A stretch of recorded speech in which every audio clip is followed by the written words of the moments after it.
Eto pa, Riza Ontiveros naman. Oh, tungkol naman ho ito sa Pogo, mga kababayan.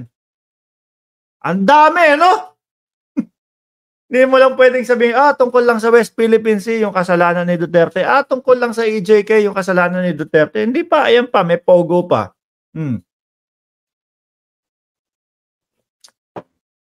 Mga matatapang daw na mawawalang yagbol, sabi ni Ace Evangelista.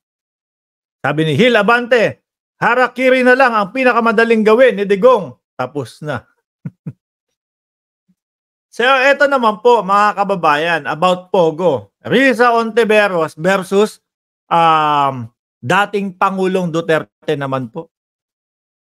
Ano sabi ni Riza Ontiveros dito? It was Duterte who set the first bad example about that. Dahil nung panahon ng administrasyon niya, practically open door policy sa Pogo at sa kanyang mga kasosyo noon sa Pogo. Aba? Sa kanyang mga kasosyo sa Pogo, ha? Pinakita ng several Senate investigations by several Senate committees, pati ng Senate committees on women nitong nakaraang 4 na taon na lahat ng mga rosy promises ng Pogo sa simula ay napako at ang laki ng pagkakautang pa nila sa buwis sa gobyerno. O yun, mga kababayan. Yun po kasi yung isa sa ipinangako, mga kababayan, ng dating Pangulo. Malaki ang kikitain natin dito. Dadagdag ito sa kaban ng bayan. Pagka naaprobahan natin ang Sogo. Sogo. Pagka naaprobahan natin ang Pogo. Naipasok, napirmahan, nabigyan ng mga lisensya, kahit nga daw po yung mga hindi dapat mabigyan ng lisensya, naaprobahan, kahit po yung mga illegal, nagawang paraan ng legal, no? Dahil daw, naku, mukhang umpisa na hurricane, no? Mukhang nawawala-wala na tayo, di ba, mga kababayan? Yung mga dating panahon, sabi, naku, hindi naman dapat mabigyan ng ng permit yan. Pero bakit nabigyan ng permit? Kasi tinulungan daw po ng isang gabinete ni dating Pangulong Duterte, mga kababayan. At eto, ayan nga, yung sinasabi ho natin, na ibinalandra sa atin ni dating Pangulong Duterte, malaki kikitain ito kaya kailangan tanggapin natin, papasukin natin. Nung nahuli yung Banban, nahuli yung sa Porac, Pampanga, lahat ho malaki ho ang pagkakautang sa buwis mga bossing. So sa madaling salita, yung buwis na sinasabi ni dating Pangulong Duterte na papasok para sa gobyerno ng Pilipinas, para magamit natin sa mga pangangailangan natin, ibig sabihin, kita ng bayan, wala naman talaga pala. Isa pa sa sinasabi niya ang mamamayang Pilipino ang makikinabang, dadami ang mga trabaho. Nagsantambak ang mga pagpasok ng mga Chinese sa Pilipinas. With matching, mga hindi kumpletong dokumento. No? With matching padulas. May 10,000 nakaipit doon sa mga passport nila. Para tuloy-tuloy lang.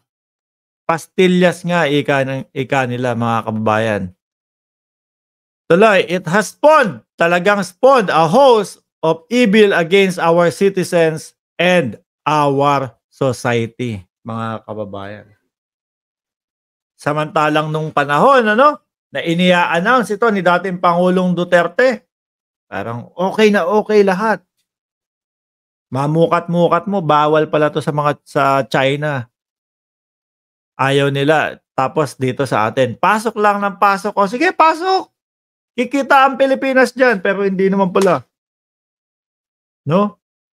Madami pala sa kanila, hindi mga nagbabayad ng buwis ho. Mga bossing. Kawawa ang Pilipinas. Ngayon, sa ibang bansa, sa labas ng bansa pinagtatawanan tayo. Basta, sige, syempre, iisipin ho niyang mga yan. Basta illegal, kung bawal dito sa bansa natin, dalhin natin sa Pilipinas, doon, mabubuksan. Doon mabubuksan yan. Mabibigyan ng lisensya doon yan sa Pilipinas. Ganun ho iisipin ng ibang tao, mga kababayan, ng ibang lahi, mga ibang bansa ho. Mabuti ho, mga kababayan, eh, hindi pumayag ang ating Pangulo, no? Na siya ang tumakbong vice-presidente at Inday Sara ang maging presidente. Eh, ano sa tingin niyo ho, mga bossing, Chief Amo, sir? Kung nagkapalit ho ng sitwasyon, nagkabaliktad po ng sitwasyon, malamang sa alamang ho, mga kababayan, eh, etong mga to, hindi pa din ho natin naririnig, hindi pa din ho na iimbestigahan at wala pa din ho, mga boss. Kumbaga, ganun pa din. Eh bakit? Eh presidente si Sara eh. Presidente eh. Oh. Alam nyo na ho yun, mga kababayan. Kumbaga, sila pa din ho ang nagpapatakbo, sila pa din ho yung magmamanipula. At yung mga ganito, eh nako, eh baka nakatago pa din ho, mga bossing, Chief Amo, sir. Madami pa din pong mga pamilya ang sira. Madami pa din po yung mga ibang lahi na ikinukulong diyan sa loob ng Pogo para ano, para sa kanilang prostitution, para do sa mga pang-i-scam nila. O kapag ka hindi sumunod sa kanila, ano, latay ang aabutin. Santambak na, kumbaga, nangingitim na yung likod ng iba eh. Dahil ayaw nga nilang sundin yung pinapagawa sa kanila ng mga scam. Sabi ni Ma'am Sweet Escape, tuloy ang ligaya ng mga Duterte kung presidente si BP Sara. Ngayon po, ano, mga bossing. Ako, nalulungkot ako kasi talagang pinanghawakan ko yung Uniteam eh. Talagang sabi ko sa sarili ko, kapag katapos ni Pangulong Bongbong Marcos, automatic ako Inday Sara Duterte. Pero dahil nga dyan po sa mga kilos at mga ginagawa at mga nadidiscover ho natin, mga kababayan, eh kahit crush ko si Inday Sara Duterte, na ano ko eh, tinabangan akong sumuporta ho sa kanila, mga bossing eh. Magko-comment dyan si Jordan. Lagi yan eh. No? Parang laging ano sa akin yan. Parang laging kapag sinasabi ko, ganda si Inday Sara Duterte, laging may kaakibat na mahina naman ang kokote. Lagi sinasabi nila yon, mga kababayan. Hindi na lang ho ako nagsasalita. Tumatahimik na lang ho ako. Oh.